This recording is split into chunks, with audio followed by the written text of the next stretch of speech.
Victor, what's up, brother? So great to see you. Honored to have you on the podcast. I've been wanting to have this happen for a very long time, so I'm glad you're here. Well, thanks, brother. And I'm glad to be here. Glad it worked out. God's perfect timing, I think.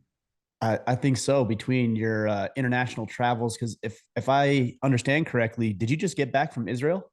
I did. I Yeah. So did. tell me a little bit about that, because I'm interested in the concept of this high risk humanitarian idea.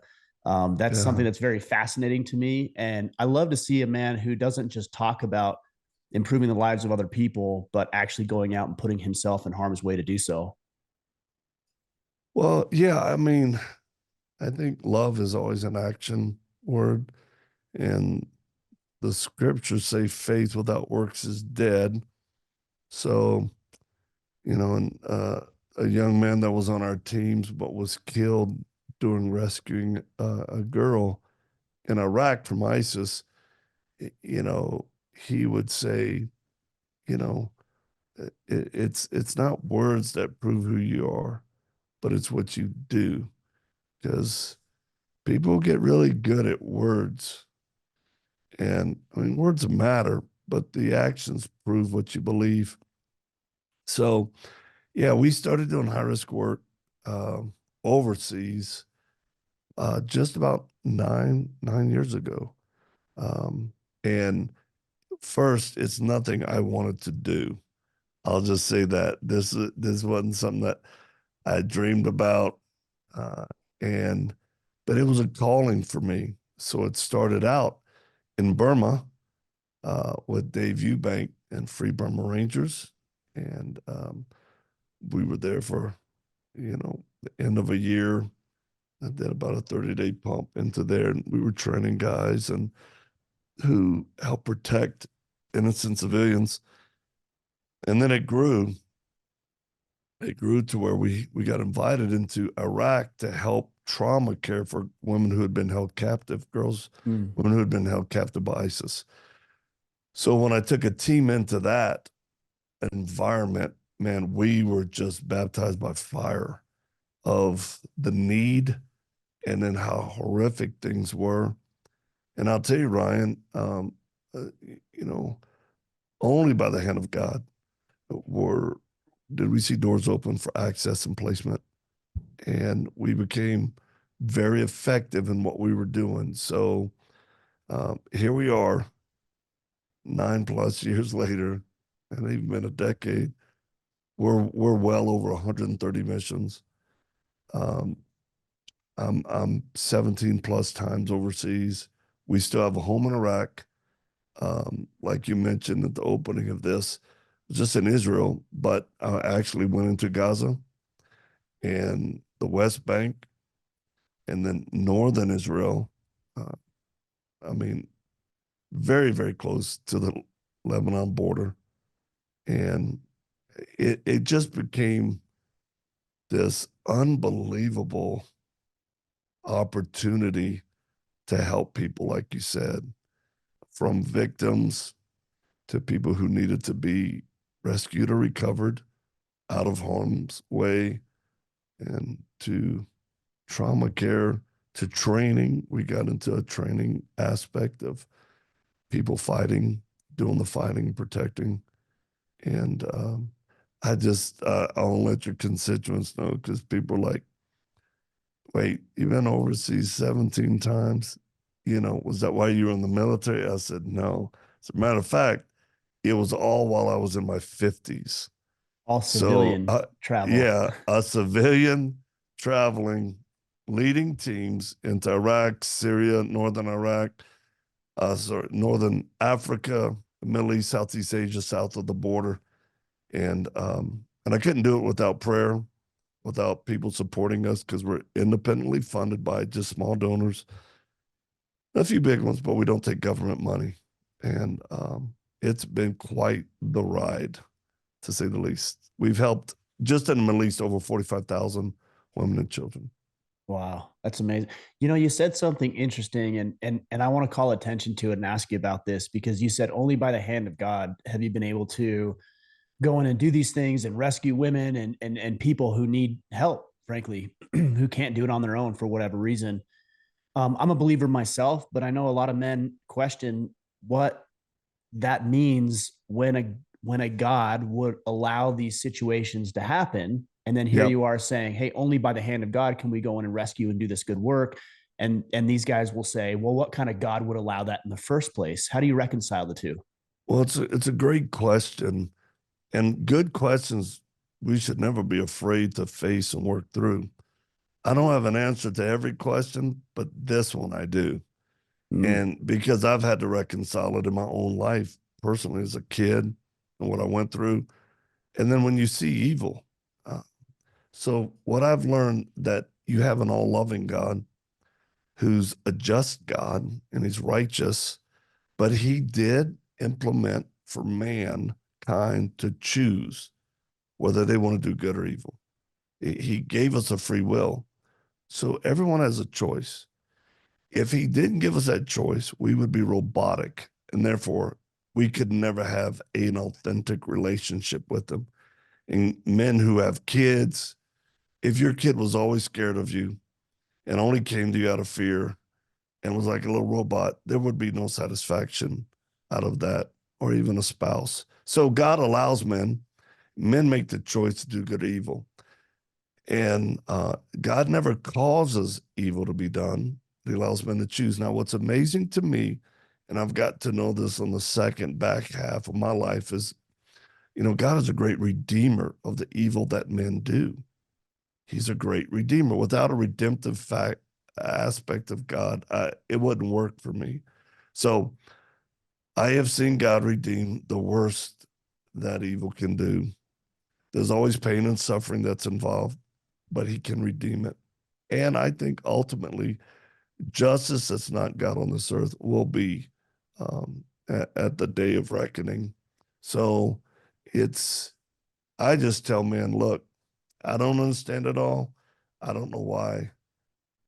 I don't know why people do certain things.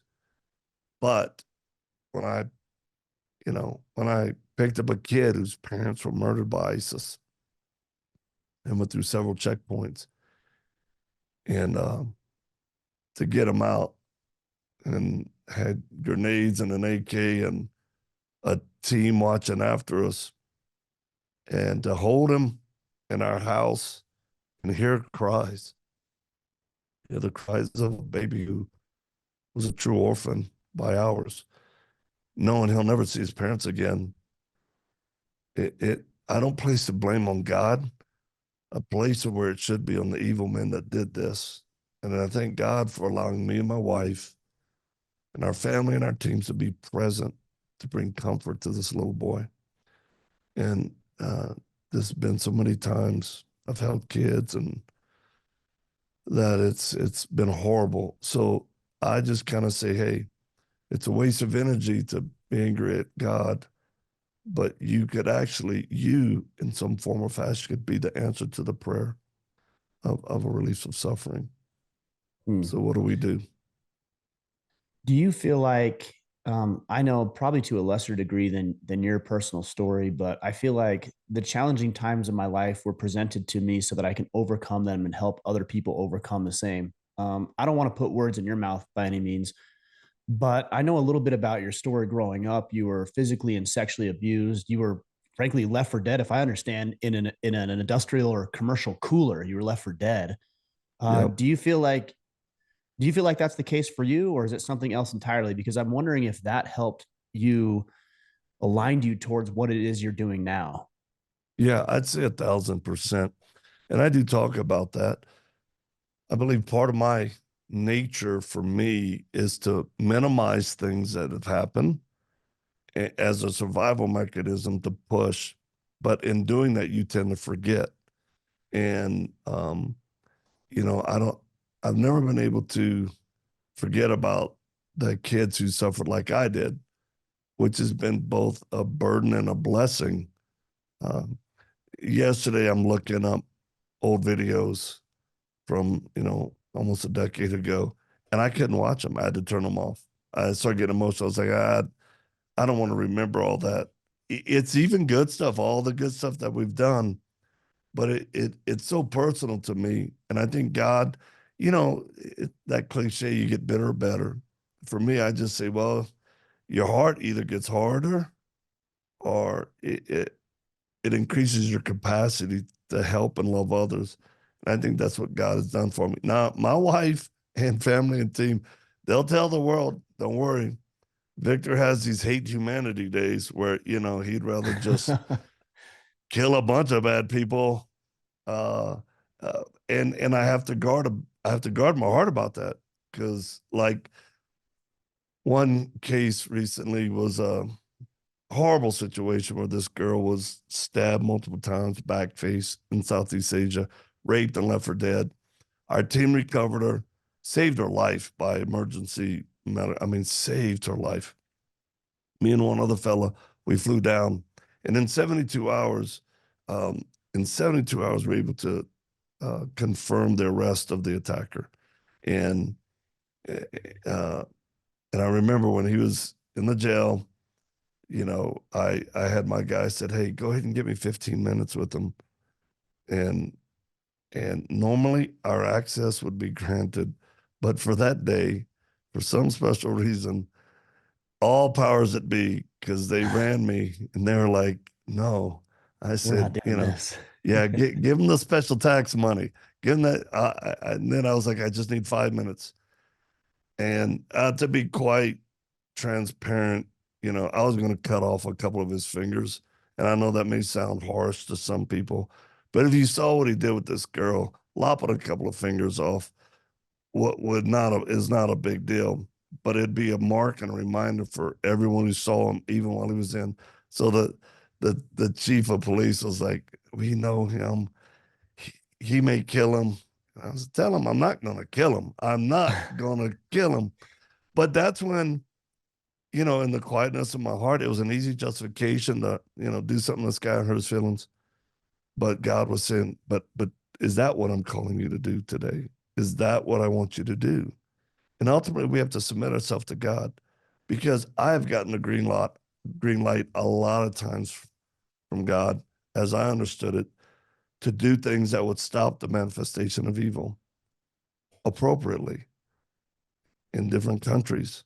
And I sleep well about decisions I've made based on, Lord, this is a honest way forward to bring a solution. But men, if you're not careful, you get sucked into this hatred and darkness. It's almost like there was a movie, Spider-Man, where some type of foreign thing would get on him and it'd start to grow, and it would turn Spider-Man into this alien, as this black stuff, and then he would do negative. So that's kind of how I see it when it comes time for people to have to work close against evil. How do you personally do that? Because all of us wrestle with that. I'm glad you said, I think just to quote you here, the green light from God to do what I needed to do to stop evil. Yeah, I think, I mean, the Bible is rife with experiences and examples of just what you said. yeah. But how do you know, number one, how do you know when you have the quote unquote green light, and how do you temper yourself? Are there things that you have in place, backstops, if you will, that you have in place to ensure that you're doing what you feel God would have you do? Great question. I surround myself with men and women who would check me, if they see me pulling a wood chipper out, and they're like, "No, that's we." Funny, there's no trees around There's no here. trees in the desert here, Yeah, so it's what's like, going on? oh, uh. So I really do surround myself with very capable. There's a level of accountability, so none of us slip into nonsense. And then I would say this: there are times where you just simply have to ask God, "Do you want this person here no more? Do you want this group of people to go away? Is Are you wanting to use me in decision making to change their address permanently?" And the Holy Spirit, He's not quiet to me. He gives me a peace, He gives me confirmation. And I've heard plenty of times hold or don't. I'll give you a great example. And this may, I hope people receive this correctly. But I think it was 3 months ago, somebody tried to kill me here in the U.S. They were hiding in a trailer. When I went by it, they shot at me through a tinted window. So it was an ambush. And we measured, it was like a 36-inch difference from point of barrel to my head. Mm. And the bullet missed me. The first one was like 2 inches from my face right here. And again, it was all measured out. And my first thought when that happened, I had two thoughts. One, that's really loud because there's a wall behind me. I was like, ow. And the second one, I was just, low IQ. I mean, I drew my weapon, moved off, and my first thought was, that's not funny. I mean, shooting at me that close, that'll get you killed. And then I realized, oh, so this guy is trying to kill me. I put my red dot on him where he was. I could have, I mean, it'd have been so easy, like not even, nothing to brag about. I could have just smoked this dude. And I heard the Holy Spirit say, don't shoot him. Mm. And I put my weapon in, moved to different cover. Uh, and I said, oh, I mean, it wasn't an argument, Ryan. I must tell your viewers, it wasn't why. It wasn't a question. I said, okay. And then I told the guy, hey, man, you better throw that weapon out the window. You're going to get killed. Boom, he shoots again. I moved to a different cover. I put my red dot on him again. I could very quietly hear the Holy Spirit say, don't shoot him. And again, I'm not arguing. At my stage in the game and a lifetime of a lot of experiences of you better hear and obey God or it won't turn out the best way. Even if you think, well, this is a better way. God knows best. It ended up being a 5.5 hour standoff. I called, the sheriff department, which I think it was about a half hour delay before the first unit came. Mm. So I had other opportunities to smoke this guy. And what I did tell my wife, because she was on scene where we were, and we had to protect some elderly people in this little house next to this trailer where he shot him. I just told my wife, I said, no, could have shot him. I said, but if he comes around the corner to come in this house, I'll kill him. I just want you to be ready and everybody, I'm going to have to kill this guy. And my wife was like, okay. And I had a piece too, because that I can't let him come into the house and kill everybody. So see, that's the green light. I knew. And it's like, okay. So I had settled that and I felt a peace. It was like God saying, if he comes on that corner, you can. But he didn't. He stayed up in that trailer, 5.5 hours standoff with SWAT, drones, everything, EOD, they came out. And 3 minutes before they were going to, hit that door, because I was part of this process, he surrendered and he Mm. came out and, didn't have a weapon. And on the 19th of last month, he was arraigned for second-degree attempted murder. So, so, so what's the difference? Well, now he has a chance to get right with God, get his life straight. He's going to have to pay a consequence. If I would have killed him, it would have been justified by everybody except God. And God knows. The other thing, it gave me an opportunity to learn to forgive again in a different way, because I've forgiven perpetrators of my childhood, different things. This was very fresh. And the first night I forgave him, Ryan, I said, Lord, I forgive that man. And thank you that all I got was shrapnel in my eye from the aluminum frame.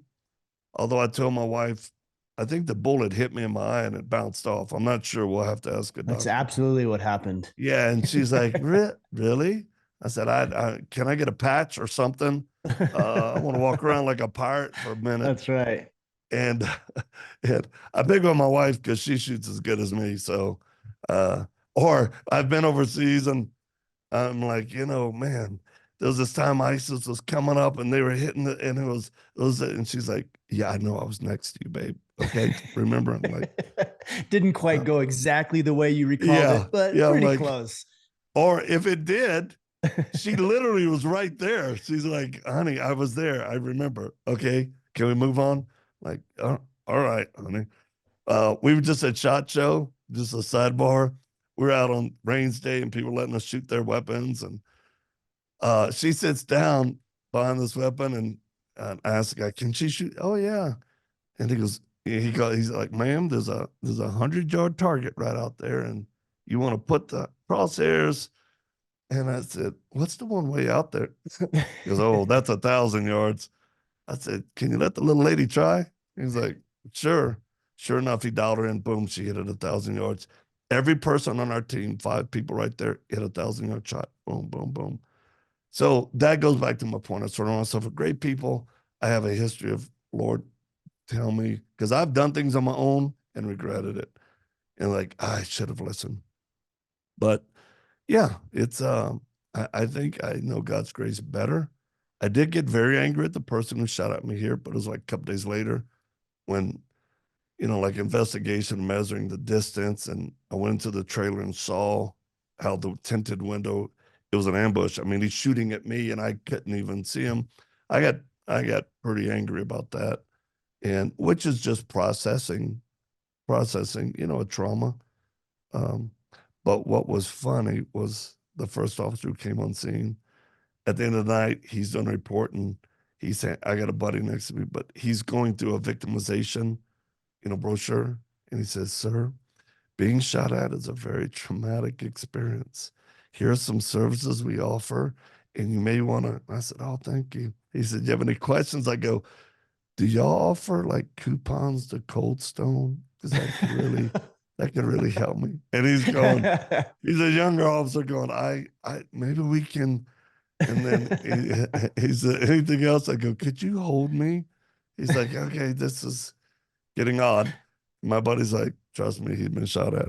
So yeah, yeah. So hearing God is important. And I encourage men, you got to practice it. Got to practice going, Yeah. God, is this you? What do you want me to do? And normally it's uncomfortable stuff down to yourself. How is your wife with all of this? It sounds like she's your partner in crime, so to speak, and she's fully on board. Has this always been the case, or has there been a gradual move, or her accepting, hey, this is just the way Victor is, or what does that relationship look like? Because I know you guys have had your share of marital struggles as well, Oh but yeah. seems like you guys are doing some amazing things now. Well, thanks. She is an alpha female, and I'm only saying that for lack of a better term. She's a very capable, strong-willed woman. There's no other way around it. I mean, she had won Miss Fitness USA. She had her company before me. So she's not a little daisy. I call her my rose with thorns. And that caused problems because she's super competitive. And we ran martial arts schools together. We trained together. Um, and quite frankly, I told her, I said, look, you're more intelligent than me. All right. It's not a contest. Um, and we would butt heads and, because she didn't like me making the final decisions on some things early on. And it came, I got tired of fighting with her. And I just said, look, here's the deal. You make a better decision. You're more intelligent, but you're not the husband. So I have to answer to God. You'll have to answer to him. And if I mess up, he'll do a course correction, but you're supposed to support me. And then I let her know. Before I weigh in on something, I would say, what do you think? And I helped her understand. I understand your value. It'd just be like a team member, where if you're doing something, let's say you're shooting, you got a spotter, you're not going to tell your spotter, I don't like, 2 clicks to the right. That he's seeing stuff you don't. Heat, mirages, wind. So that's how I look at my wife when it's time for me to pull the trigger. But a lot of times I'm like, honey, get behind the weapon, you know. And I would encourage men and wives to learn. Our motto is learn to fight back to back, not nose to nose. Mm. And she has been with me in some of the most high risk, hell zones ever. You, I'll just say this. You want to know a hard conversation? Is when you're going into Syria or Iraq, and your wife looks at you and says, if things go sideways, don't let anyone take me. Mm. Give me your word. Do not let me be taken by ISIS. And I know what that meant. And I was like, this is crazy. Why are we having this conversation? But, guys I do things with who have lots of experience, nobody wants to be taken captive Yeah, of um, course. because of the outcomes. But that's a weird conversation to have with your wife. And then there's fun parts too. I remember we were in Syria leading a team to an ISIS confinement camp, and we had to hide in this little place one night. It was I can't even. It's not a hotel. It's not it was just this little, and we were in a second story room, and Assad's men were about 150 yards from us. So I got a guy on the door with a weapon. We have a dog, one of our trained dogs, and that a tomahawk. And so we get in this, it's a rackety little place and nasty, but we got to catch some shut eye. I think we had done 8 hours on the road, home, trying to get to where we are before the next day. We're laying there in bed exhausted. Ryan, I turn over and look at her and said, hey, what's up? She's like, what? I said, hey, got that rule, new country. I'm going, little love. She's like, you got to be kidding me. Assad's men's are right. We got ISIS. We're going to. I said, and when I tell this story to operators and things, I go, all I got to say is mission accomplished. So, yeah, I was the Arabian Night that night. Uh, so, yeah, under great stress and hardship, it, we have to choose.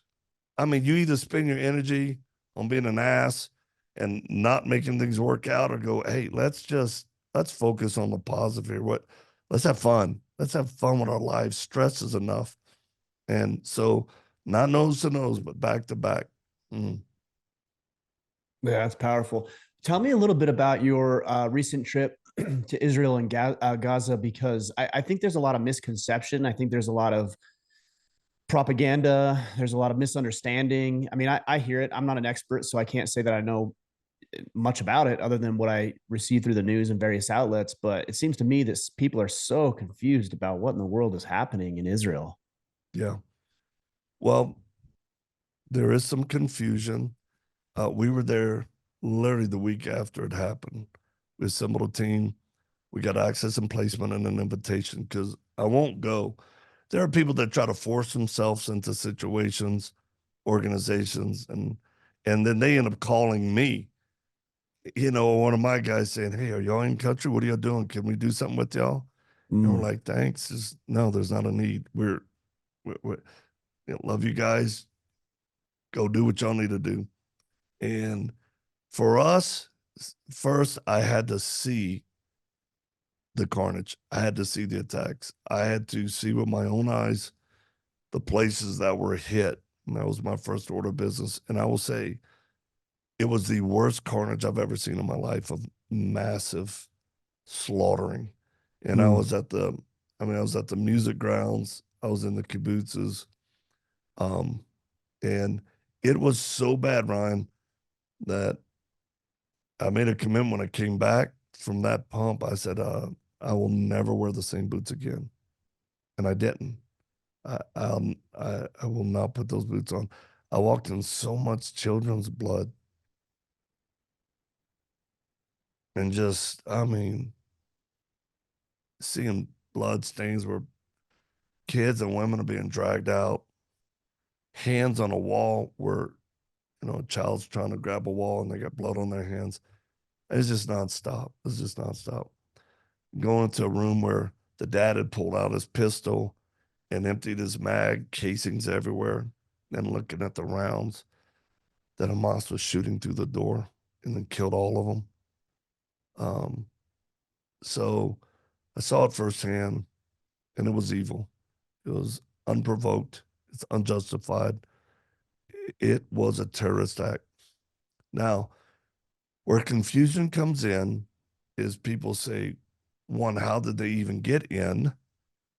Because Israel's so tight. And two, why was there a 6 hour delay of the IDF forces to respond to the attack? Those are valid. And I would say this, risking relationships. There's some messed up stuff in the leadership in Israel. Absolutely messed up. And I have relationship with SF teams, units that we train that are fighting right now. I still get comms for prayer and encouragement. I mean, we outfitted, we brought gear, stuff that they need. But I'll tell you, some very bad leadership decisions were made to not allow the IDF to respond. Because we're talking the Gaza strips. I mean, from where helicopters could be spun up and they could hit. I mean, it's like a 10-minute deal. And they're always on semi alert because rockets never stop. While we were there, we caught 2,000 rockets that had come in from Hamas. So there is bad stuff happening in the leadership of Israel that people better be fired or prosecuted. Because as always, it's the kids that pay the biggest price for man's selfishness and war. But the other piece is the Palestinians, right? I have Palestinian friends. I went into the West Bank. There are even Christians who are Palestinians that love God. There are Muslim friends I have. I mean, very close to that hate Hamas. But it's like most people of our persuasion, we're not big fans of Biden and the administration, right? Because they just suck. And I would say this: what can we do to change Biden's decision on the border? Like, but we haven't done any. There's been no forward. Evil keeps coming in, pouring in. Hamas is about 1,000 times worse than Biden because if you stand up or say anything, they just kill you. They'll kill your family. So I need people to understand there are great, wonderful Palestinians that just want a simple life. And I'd say this is the number percentage I got. It's speculation, but about 70% of the people would not want to live under Hamas rule.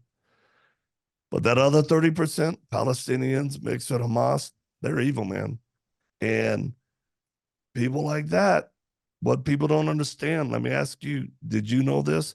That when Hamas hit the initial 23 events, boom, they come through, they're killing, raping. Did you know a second wave came in from No, Gaza? yeah, no, A I didn't know that. a second wave. Your viewers, I'm telling you firsthand, second wave came in and they were Palestinians. They were Hamas sympathizers, all civilians. They came in. Man, they're finding people hiding. They're shooting them. They're raping them. They're taking batteries out of cars because they can't get them. And it was like it was pillage and plunder. So this is where the Israelis struggle with this sense of justice and a hatred. And I'll tell you what, if it would be equivalent to a terrorist organization coming up to Tijuana, killing about 45,000 people in San Diego, up to say, Oceanside or whatever. If that happened, man, people would be freaking out. If my friends in Texas, if cartels started firing rockets over the border, hitting towns, you, how long do you think we would? No, No, not one very day long. of that. No, one day of that, and there's going to be a bunch of hurt feelings. So it's both and. But again, we've been able to help close to 5,000 kids who've it really suffered. And did we go into Gaza? Yeah. I mean, it was a reconnaissance group. We were told we were the only Americans that have been allowed to go into Gaza. Um, and You know, the most important thing I did there was pray. Literally, at one point, I'm standing silhouetted with my hands up, praying against evil because God, I felt like God told me to. I got IDF guys hiding for cover smartly. I would have been there too, but God said, you stand and pray. And these guys, even some FDF teams, are going, what the hell? There's a sniper. And there was. We got video. Pow, you hear him, pow. And I'm just praying. And I, I hear the tracks of a tank. And this tank comes out of nowhere, turns its turret, and hits that building.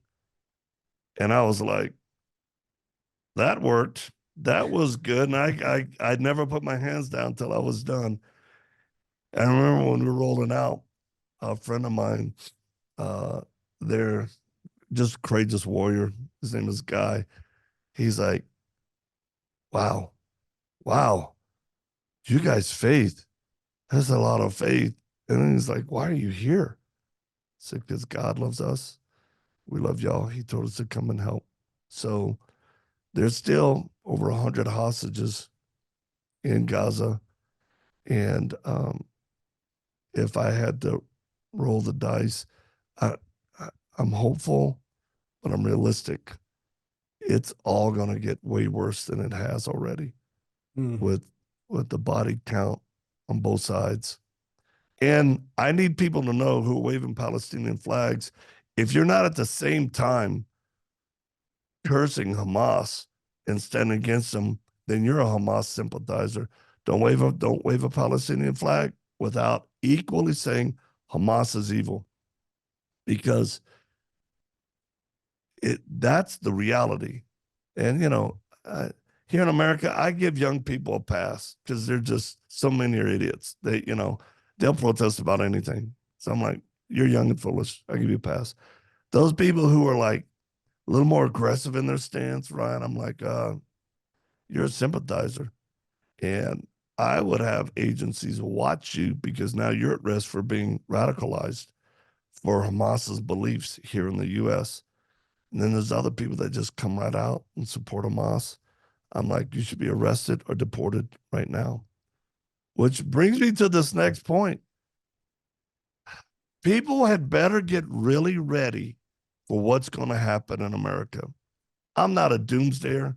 I'm not a conspiracy guy, but I have lived, my family and I have lived through the zombie apocalypse. We still have a house in Iraq. I know what it's like to live in a war zone, wartime era, and all that. There are far too many bad people that have been allowed to get into the U.S. by our government intentionally. There are cells, because trust me, I have team members that still have TS security clearances and higher. And that's how we stay alive on a lot of stuff.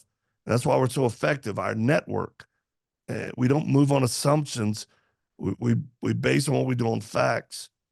But the facts are there are a lot of people in the U.S. right now that are nefarious characters in cells, organized and structured from multiple nations, multiple. And they're waiting for the green light.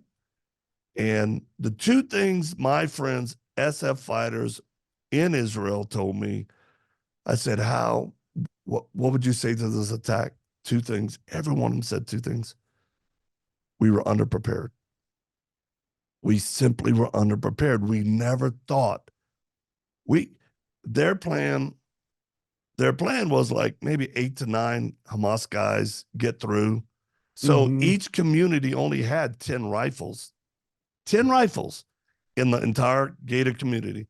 10 rifles with 50 rounds each. That was in their armory. And that's what they were prepared for. They were overwhelmed by about 3,000 guys with RPGs. And I mean, they were outfitted. Unprepared. The second thing, Ron, was they said we underestimated our enemy, underestimated their capabilities. And right now, Americans, by and large, are lazy, apathetic, and ignorant. And I'm saying a large portion. There's a core group of people now that are standing up, that are, you know, And I'm telling you, vets, especially combat vets, they're the last ones that want to get involved because they've seen it. And believe me, it is a lot like Mel Gibson in that movie, The Patriot. You put your tools away, and it's like, I don't want to become that person again. Just handle this. And there's so many good guys, and they don't want to be awakened because if they do, I'm telling you, it doesn't matter a title, it doesn't matter. These men will lead and people will follow them because if we're getting attacked in multiple locations, if they're attacking our grid, if food supplies are dismissed, leaders will always rise up. And all we want is peace. Those of us who have seen a lot of nonsense overseas, and for me, it's like I said, how many times in the last 10 years, all in my 50s, it's like, I want peace, man. I'm a grandfather. I want peace. I want my grandkids to live. But I'll tell you, you know, it's, I really believe in my heart it's not if but when. Right now, Iran is antagonizing the U.S. through all these attacks on bases. What they need, jihadists. Believe me, I've got some of the best counter-terrorist experts on our task force and in our ministry for what we do. And that's why we've been very successful in what we do, because these are experienced, thick data men and women, from analysts to operators, from Delta unit to Team 6, and everybody in between. But I'll say this, and only say that to kind of, because that's what people, but trust me, other teams, SF, Rangers, SIFs, they're all great guys who really did the deal. Down to Marines who are crayon eaters, and you always know what you're going to get because they're head first and they'll do the fighting. But it's very important for people to understand. Be prepared so you're not paranoid. Understand and know your neighbors. Find out in your neighborhood who's elderly. Where are the single moms? Get to know them. Um, what I can't stand are, that older version of preppers. They're like, I got mine. I got my food and my guns. Anybody comes around, I'm gonna shoot them. I'm like, no, you won't. Have you ever shot somebody? Have you ever had to kill somebody point blank because they want to get your, tuna fish? So stop with this stupid. You want to help people, and now if marauders come by, if people gonna loot, then some people, they need to get their feelings hurt where that won't happen. But you got to do this based out of love. And some of the best guys I've ever served with on my teams, who are legends in many circles, trust me, they do their stuff out of love. And, some people are gifted with extreme violence against evil, and they need to be respected and appreciated because they're the ones you want pointing forward, just like a Claymore mine, point them toward the enemy. I'm rattling on, but you get me passionate about that stuff because I care for America, and I've seen and I know what can happen, and I don't want it to.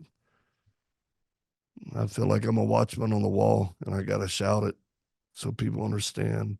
And again, my life and experience in history, it doesn't lend itself to sensationalism or conspiracy. It's just, we're just very real, and we keep doing what we're doing.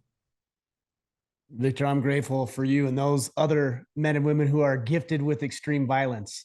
I want to be respectful of your time. I know you've got a deadline and a hard stop, so I'm going to get you out of here. Will you let the guys know where to connect with you? We didn't talk about it much, but you've got a book coming out this Father's Day called The Dangerous Gentleman. So maybe they can connect with you, and that way, when the book comes out, I'd be honored to have you back on and do a part 2 of this podcast to promote the book and the message. I But love let the that. guys know where to connect with you. Yeah, thank you, and I'd love that. It's The Dangerous Gentleman is just a book of stories of life experiences.